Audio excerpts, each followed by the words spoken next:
Hello, I'm Karina Kuznierik, and this is my summary for Language and Culture 4.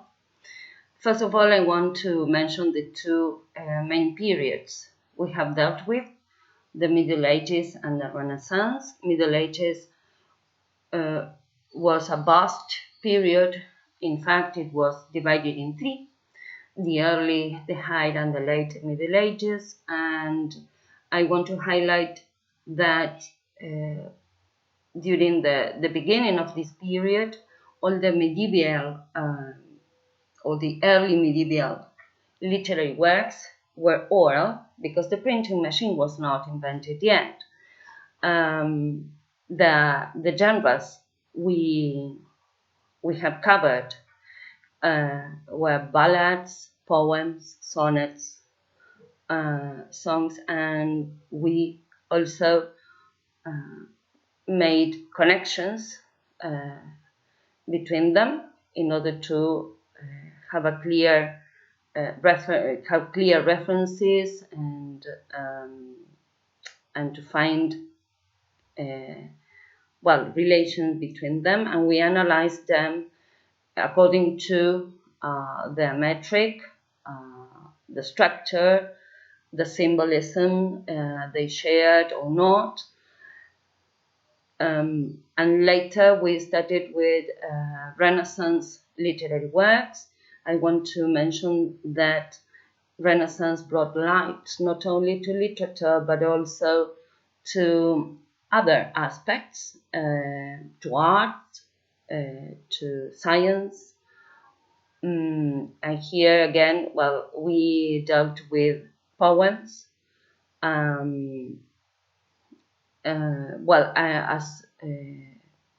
regards Middle Ages themes, literary works were about romance, chivalry, knighthood, religion, and Renaissance themes were non-fiction, epic, tragedy, comedy. This is mainly to contextualize the periods we analyzed. We dealt at the beginning of the subject. We dealt with connections between text, and I mentioned this before. I want to clarify this and explain a bit. When we make connections between different works, literary works, we are talking about intertextuality. And why? Because we must have a clear understanding of what is being read. And in this way, we can interpret many other things from a text. We also dealt with other perspectives, not only structure itself, but also with critical theories. And we studied functionalism and formalism, cultural materialism and new historicism, and psychological approach. As regards formalism and historicism,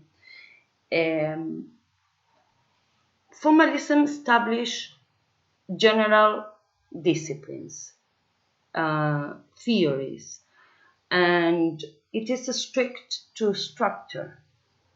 But on the other hand, functionalism covers another perspective, a wider perspective, and it includes social and historical matters. And in this case, we have another overview when analyzing texts. When we talk about cultural materialism and new historicism. Cultural materialism was focused on for people at the bottom of the social hierarchy, and in this way it emphasizes on production and reception, something really new for that moment. And new historicism, well, on the contrary,